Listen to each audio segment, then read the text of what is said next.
For versatile D&D players, a good part of the struggle of starting a game is deciding what class to play.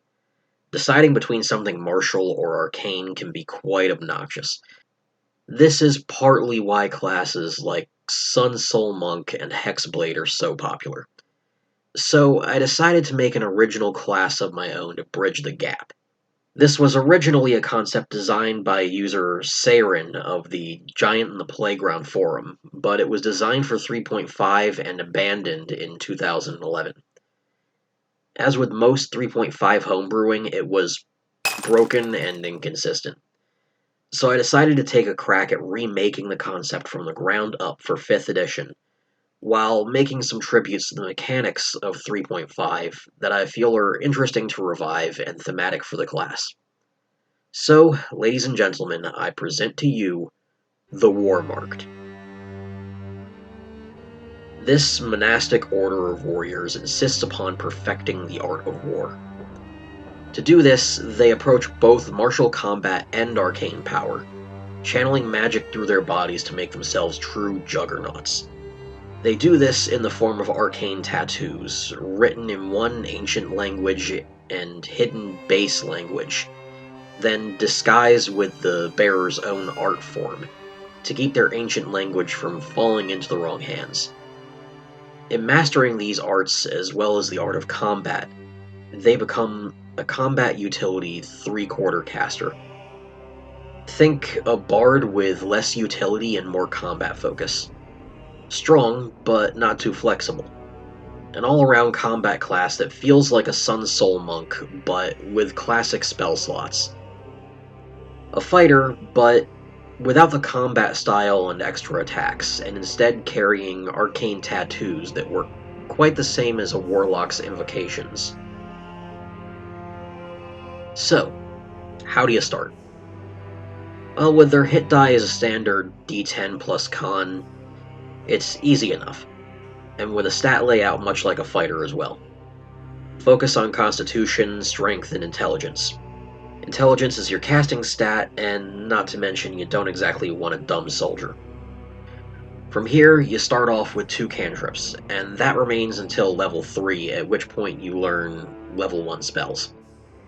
Although this may seem like quite the jump, keep in mind this is a martial class as well, so your standard attack is potent, and you'll be relying on a combination of that, your subclass ability I'll be introducing in a later video, and at level 2, your first elective mark.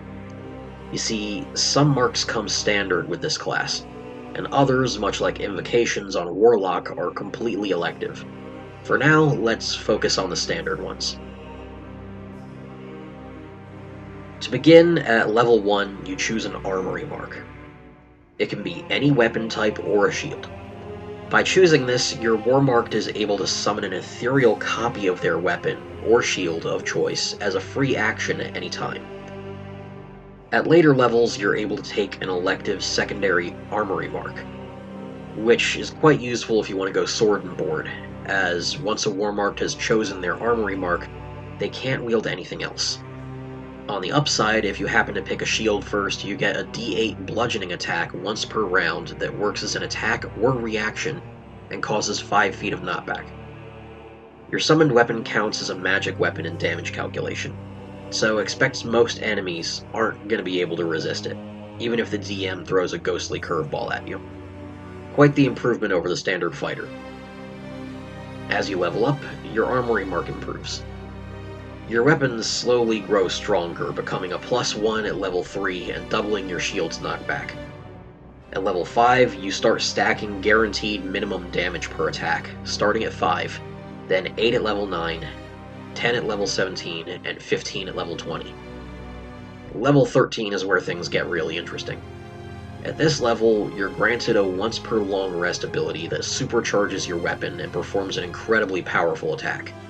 I've produced an entire list of them, from an AoE ground smash with the great weapon category, and a double down perfect counter for shields, to a multi-turn extended bow staff and grappling whip with a 20-foot throw. Your weapon also becomes a +2.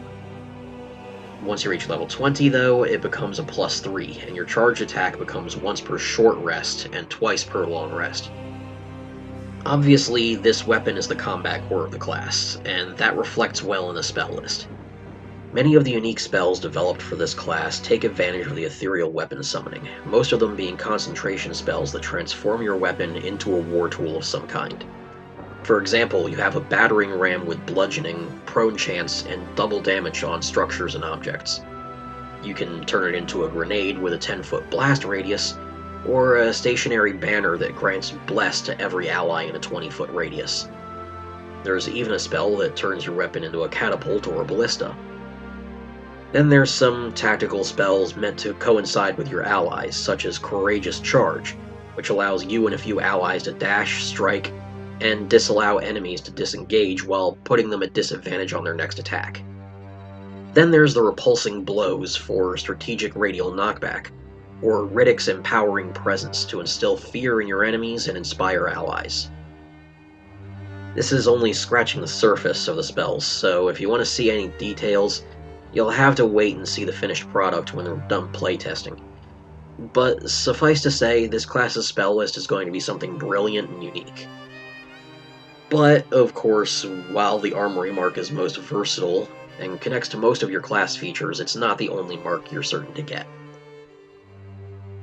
As you level, another mark that's guaranteed and currently set at level 7 is the Ideal mark. This mark and its powers embody your character's reason for mastering the art of war, and the options are varied. For something similar to a paladin, but a bit more violent, a bit renegade, you have the Ideal of the Acolyte. From this, you receive a healing point pool equal to twice your level to disperse amongst yourself and allies however you wish, and a smite-like attack that takes 1 turn to set up and deals 6d6 damage in whatever flavor suits your deity. Then there's the Ideal of Blood. This Warmark just loves fighting. The pain both felt and inflicted, the shedding of blood means the world to them. Each fallen foe in a single encounter stacks up additional dice on all attacks, until capping at 2d12. But it doesn't count non-sentient foes beneath medium size. At half health, you also resist melee damage, so expect me playing a blood-soaked living blender at some point. Then you have the Ideal of Glory. It's said those who make their mark on the battlefield are never forgotten, and these marked want to be immortal.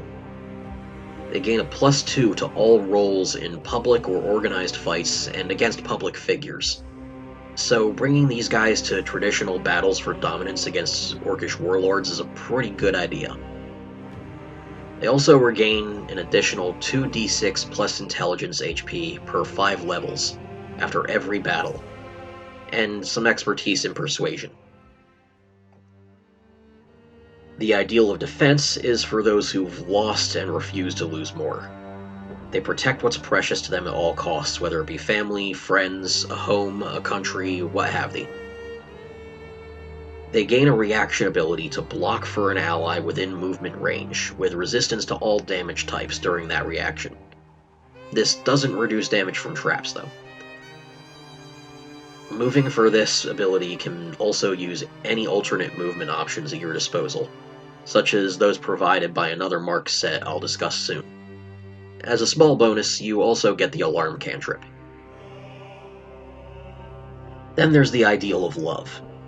This marked is dedicated to their beloved with such fervor that it provides supernatural power. They gain the ability to See You Again, which is a second wind healing ability that grants you an extra 3d8 plus intelligence and level. So, pretty significant heal right off the bat at level 7. You'll also become immune to seduction and charm, but you're unable to seduce or charm anyone yourself. In the event your beloved dies, you go through a series of sanity checks each day until 5 successes at a DC of 18, at which point To See You Again is replaced with In Your Memory, a bonus of 3d6 plus intelligence plus level to any attack once per rest. Lastly, there's the Ideal of Vengeance. These guys are genuinely pissed. All that matters is their target, whether that be a person, a family, an organization, or even an entire kingdom. You gain the equivalent of favored enemy and expertise in intimidation. You can regain consciousness with 5 bonus HP per 4 levels when dealing with relevant foes. You can also add irrelevant targets to the damage and survival effects of this mark with the ability Vengeful Delusions. But the downside is you become too focused on that one target to switch to any alternate target until they're incapacitated or dead. Of course, while those 2 marks are certain, the marks work like invocations, and you can get a wide variety of them to pick and choose for yourself that come packaged in simple categories. At level 2, you gain access to an elemental mark. You can pick any element from fire, ice, earth, storms, holy, and unholy. This, of course, equates to fire, cold, bludgeoning, lightning, radiant, and necrotic damage. You can alter the damage type of your ethereal weapon and all spells it's turned into, making it whatever type suits your elemental mark, at will. Changing it is a free action determined when you attack and cast. You also gain access to a small list of relevant spells to that element, some cantrips, some utility, most upcastable. At level 8, you can also select a Beast Mark. These represent different vague classifications and collections of monsters for their dominant traits, and grant them to the user. The Mark of Scales grants the Elemental Adept feat and swim speed equal to your movement. We're still workshopping Claws, but it gets climbing and something similar to Tavern Brawler. Mark of Wings grants a minute of flight and 2 minutes at level 13, and the Observant feat. Mark of Omens grants you a total of your movement range and teleportation once per long rest, and again twice at level 13, as well as the Alert feat. This one's based more on mysterious spectral and ethereal entities. Lastly, Mark of Graves is for the undead, granting tunneling at half your movement speed and immunity to fear. And this is still just the start. There's a whole plethora of elective marks on the way for this class, but we're waiting to fill that in once the subclasses are done, so we can categorize them much like a Warlock's invocations and sequester some of them to being subclass exclusive. As for what to expect of the subclasses, you can expect to hear about them relatively soon.